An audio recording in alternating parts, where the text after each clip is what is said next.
খুলনায় জমি সংক্রান্ত বিরোধের জেরে গুরুতর জখম ও বাড়িঘর লুটপাটের অভিযোগ পাওয়া গেছে। প্রতিনিধি কাজী আতিক জানান, ২৮ ফেব্রুয়ারি শনিবার দুপুর ১২টা ৩০ মিনিটে খুলনা নগরীর বানরগাতি কৃষ্ণ মোড়ে এলাকায় মৃত কুরমান গাজীর ছেলে ওহিদুজ্জামান হাসানের উপর মৃত লায়েক আলীর মেয়ে নাজমা পারভিন এবং বাদশার নেতৃত্বে ৭-৮ জনের একটি সশস্ত্র দল হামলা চালিয়ে মারধর করে এবং তার ঘরে থাকা নগদ অর্থ ও স্বর্ণালংকার নিয়ে বাড়িতে আগুন লাগিয়ে দেয়। ভিকটিমের চিৎকারে আশপাশের লোকজন ছুটে আসলে তারা পালিয়ে যায়।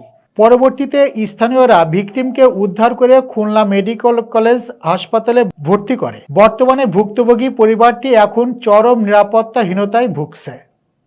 12:30টার সময় আমাদের 6 জন লোক ঢোকে, 4 জন মহিলা 2 জন পুরুষ।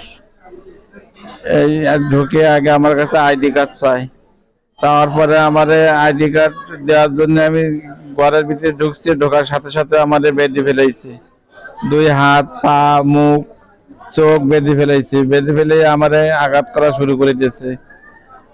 শুরু করে দেওয়ার পরে আমার কাছে চাবি চাইছে। চাবি চাওয়ার পরে আমি চাবির কথা বলেছি, সে চাবি খুলে আমার টাকা ছিল 30 লাখ টাকা, সেই টাকা নিয়ে নিচ্ছে। আর 8.5 ভরি সোনার গয়না ছিল, নিয়ে নিচ্ছে। এই মেয়েরে পাঠাবো, বাইরে পাঠাবো, টাকা লাগবে 40 লাখ, সেখানে আমি 30 লাখ টাকা গোছাইছি, আর টাকা গোছাতে পারিনি। এই টাকার গহনা নিয়ে ওরা 2 ঘরে আগুন দিয়েছে। 2 ঘরে, একজনের নাম হলো বাদশা, আরেকজন আমার শালী নাম হলো তোমার নাজমা পারভিন। ওই বড় ঘরের আগুন ধরে দিয়ে আগুনের ভিতরে ফেলাই দিয়ে। এটা আমার শালী বললো, আমার মেজি শালী নাজমা পারভিন। আর একটা বেটার নাম ছিল বাদশা। তাকে জমিনে একটু সমস্যা আছে, তাছাড়া এমনি কোনো দণ্ড না। আগামীকাল কিসের তারিখ রয়েছে। এই হলো ঘটনা।